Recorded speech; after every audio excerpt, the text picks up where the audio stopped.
Salut à vous, famille de Waihi.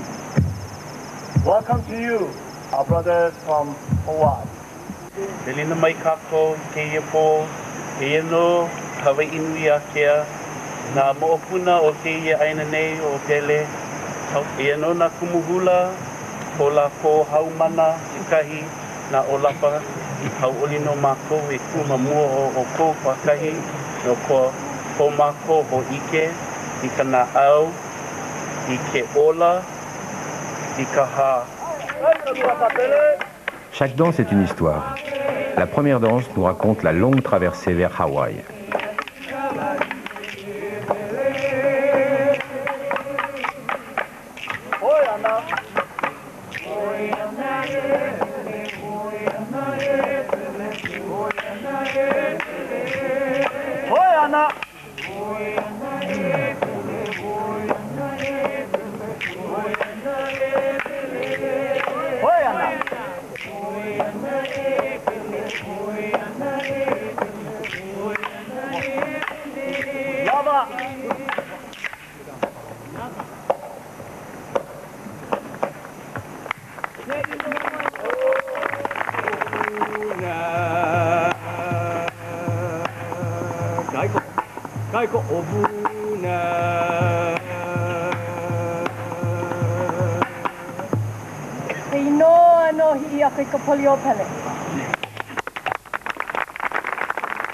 Après le récit de l'implantation du mana, c'est à la naissance de l'enfant Dieu que nous allons assister.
Holy way mea ika ihe a kamakani. Holy way mea ika ihe a kamakani. Hamane ale yaki kipu upu. Ela au hala ia noki anu.